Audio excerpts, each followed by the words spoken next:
E para começarmos bem nossa agenda, eu chamo ao palco nosso convidado de honra para a aula magna. Ele que tem revolucionado os modelos de gestão, fazendo da sua empresa um grande case de sucesso. Com vocês. Com inovação e inclusão. Inovação e inclusão, sim. Vamos receber aqui no palco Diego Barreto, CEO do iFood. Bem-vindo, Diego.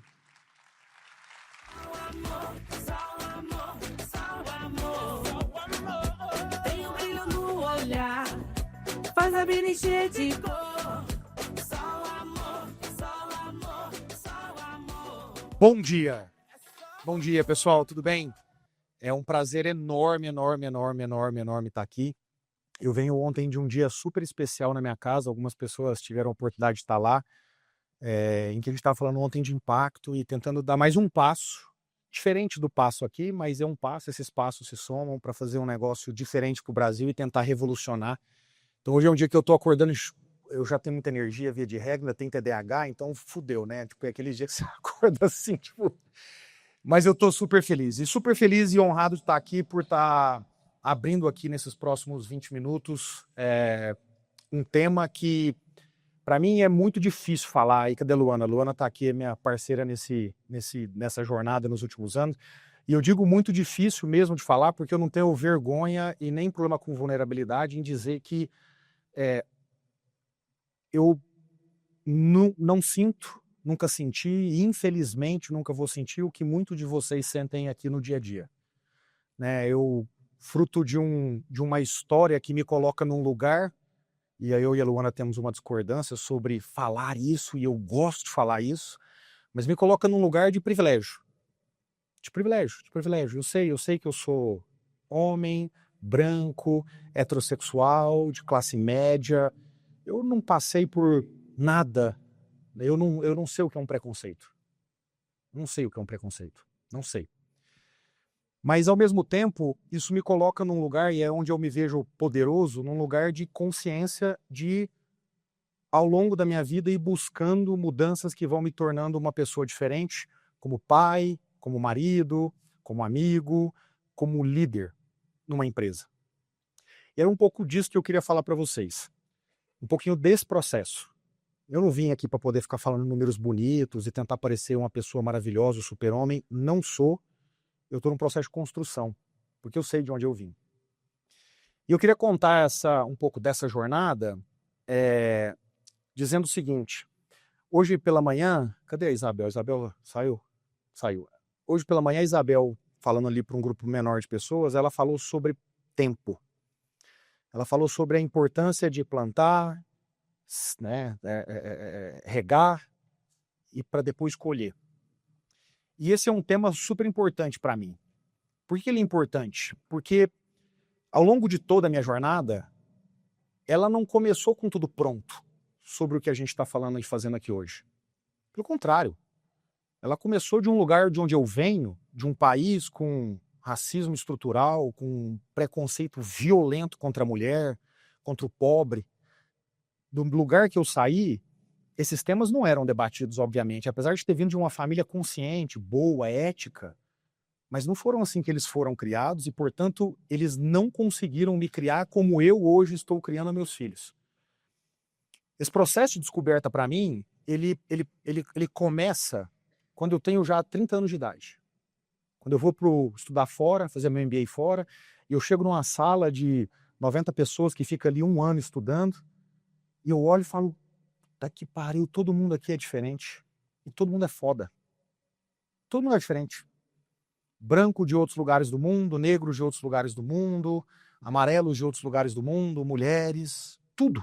E todo mundo era bom, todo mundo era ótimo. Foi o dia que caiu minha primeira ficha, aos 30 anos de idade. Aos 30 anos de idade eu olhei e falei, pô, peraí, tem uma coisa errada, porque lá onde eu trabalho no Brasil, não tem essa diversidade aqui. E aí eu volto com essa consciência, começo a ler, começo a tentar entender, começo a tentar mudar, e nesse processo de aprendizagem, eu encontrei uma primeira grande barreira, que era a barreira da discussão. E aí eu começo a entrar no tema que a Isabel falou mais cedo, de paciência. No auge de um cara que tem TDAH, que tem muita energia e que começa a ganhar consciência sobre o tema, o que você quer fazer? Você quer convencer as pessoas, você quer falar com as pessoas, você quer dizer, cara, isso tá errado, isso é um absurdo, você não tá olhando pro passado, você não entendeu esse processo, você não entendeu isso que aconteceu na história do país. E aí, essa energia ao longo do tempo, ela foi sendo muito mal gasta. Por quê? Porque, na verdade, eu estava polarizando.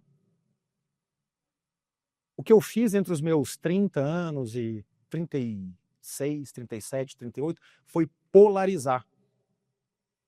Polarizar.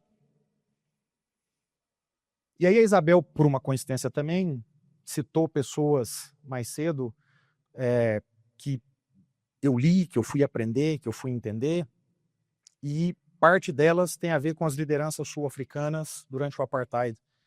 E o que eu aprendi lá e aprendi com outras pessoas depois, ao ler, é o valor da paciência. E é uma merda falar sobre o valor da paciência quando eu estou num lugar de privilégio. Porque quem não está, fala, pô, mas eu que estou sofrendo agora. Se você não acelerar esse processo aí, sou eu que estou me dando mal, não você. Então é uma merda para mim falar disso. Mas o que a experiência me mostrou, até os meus 36, 38 anos de idade, é que toda vez que eu tentava acelerar, eu dividia. Por quê? Porque você não muda o ser humano de um dia para o outro. Você não muda um ser humano com um papo. Você não muda um ser humano com uma frase forte. Isso então começou a me construir.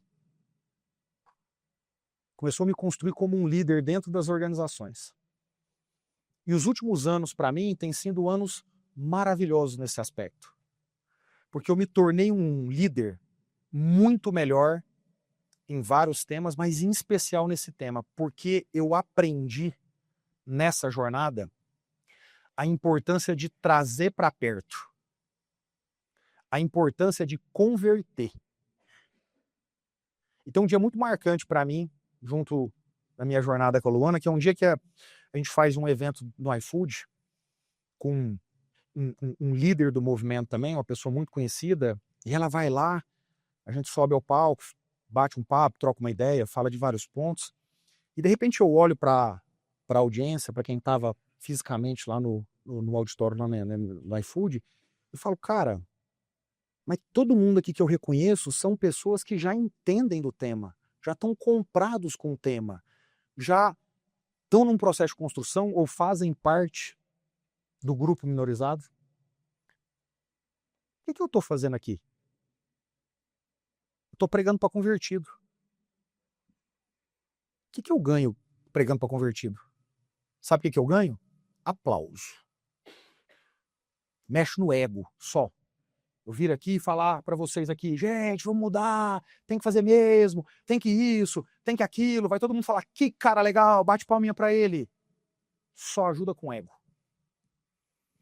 Nesse dia, eu e a Luana, que vocês vão ter o prazer de ouvir aqui também durante o dia, a gente sentou e falou, cara, tá errado. Tá errado. Ou eu tô separando as pessoas, e ao mesmo tempo, ou não, eu estou separando as pessoas e pregando pro convertido. Tô mudando nada. E se a gente fizesse o contrário? E se a gente deixasse, entre aspas, eu estou exagerando aqui, deixasse de trabalhar com os convertidos e só trabalhasse com os não convertidos? Só que olha que legal, quando eu tenho que trabalhar com o não convertido, sou eu que tenho que aprender a trabalhar com ele, porque senão eu vou pro confronto. E como eu decido, de novo eu estou exagerando, me afastar do convertido, eu não tenho mais minha base segura, que eu posso voltar e chorar e falar, aquele pessoal lá é muito chato, né? Não entende nada. Essa foi minha maior transformação como líder nessa discussão que a gente está tendo aqui. E nos últimos anos a gente mudou completamente o approach. A gente parou de falar para a empresa inteira, vamos falar sobre esse tema e mudar esse tema. Por que isso não funciona, gente? Porque poucas pessoas na sua empresa vão ter a coragem de chegar para você e falar, que merda o que você está falando, eu tô nem aí para esse tema. As pessoas não vão ter coragem de falar, mas vão conseguir, mas elas vão pensar, mas vão sentir. Elas vão discutir isso no corredor com a pessoa que é do grupo dela. Eu não estou trazendo ela para perto, então. E a gente deu um passo super inteligente, na minha opinião. A gente falou, peraí, vamos parar de falar para a empresa que a gente vai fazer isso para toda empresa? E vamos raciocinar onde essa discussão é lógica. Porque se eu conseguir, através da lógica, trazer gente para perto e começar a mudar, o que a gente faz na sequência? Eu começo a ter massa. O número de convertidos vai aumentando organicamente. Organicamente. Ele vai espremendo o não convertido. Ele vai espremendo o não convertido. E aí esse processo muda. Ele muda estruturalmente. Ele muda estruturalmente. Então eu vou dar 2 exemplos práticos para vocês. A gente chegou no time de tecnologia e falou assim, vem cá, a busca por talento em tech é difícil demais. Toda hora eu estou contratando alguém, toda hora tem alguém sendo contratado aqui. Inferno. Fica enxugando gelo. Beleza, então quando você olha para a boca do seu funil, a quantidade de pessoas que você acessa para eventualmente trazer para cá, qual o tamanho dela? É desse tamanho. Ótimo. E se ela fosse desse tamanho?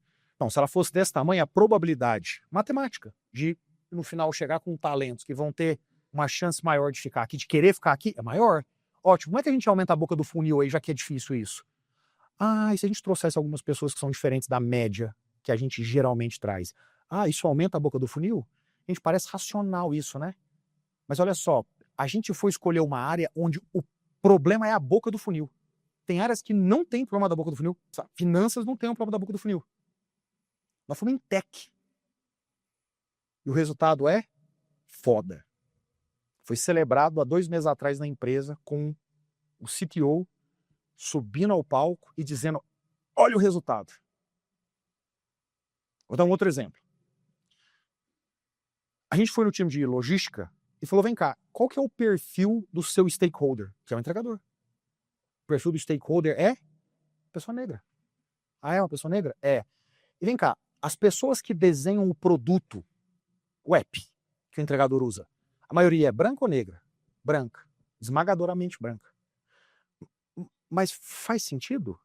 Porque eu não vou pegar uma pessoa com uma percepção melhor se ela tiver ângulos, vieses, conceitos que tendem a ser mais próximos.